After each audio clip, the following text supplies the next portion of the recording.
గురుగారు, తులారాశి వారికి ఈ వారం ఏ విధంగా ఉండబోతోంది?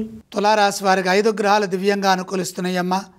తృతీయంలో రవి, లాభంలో చంద్రుడు, ద్వితీయంలో బుధుడు, చతుర్థంలో శుక్రుడు, షష్ఠంలో రాహువు. ఉద్యోగంలో శుభప్రదమైన ఫలితాలుంటాయి. ఆశించిన ఫలితాలు లాభాన్నిస్తాయి. అధికార పదవి లాభాలు గోచరిస్తున్నాయి. వృత్తి ఉద్యోగాల్లో గుర్తింపు లభిస్తుంది. నూతన ప్రయత్నాలు విజయవంతమవుతాయి. తోటివారి నుండి తగినంత ప్రోత్సాహం ఉంటుంది. సమయానుకూలంగా వ్యవహరించడం ద్వారా ఒక విషయంలో అదృష్టవంతులవుతారు. మీ వల్ల కొందరికి మేలు చేకూరుతుంది. మీరు దేనికోసమై ప్రయత్నం చేస్తున్నారో ఆ ప్రయత్నాలు విజయవంతమవుతాయి.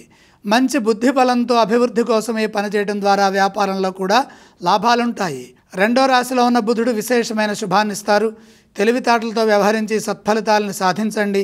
ఈ వారంలో తీసుకునే నిర్ణయాల ద్వారా మంచి జరుగుతుంది. అనుభవపూర్వకంగా పనిచేయండి. లక్ష్మీ కటాక్ష సిద్ధి బాగుంటుంది. ధనధాన్య లాభాలుంటాయి.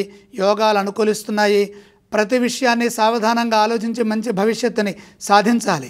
ఇంటా బయట కలిసి వస్తుంది. మీ నుండి మిత్రులకు మేలు జరుగుతుంది. అలాగే మిత్రుల సహాయ సహకారాలతో మీకు కూడా కలిసి వస్తుంది.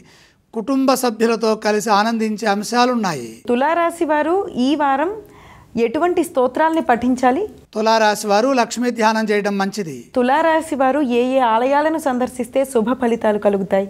లక్ష్మీ అమ్మవారిని దర్శిస్తే ఇప్పుడు చెప్పిన యోగాలన్నీ వృద్ధి చెందుతాయి. అలాగే ఈ రాశి వారు ఏవేవి దానం చేయాలి?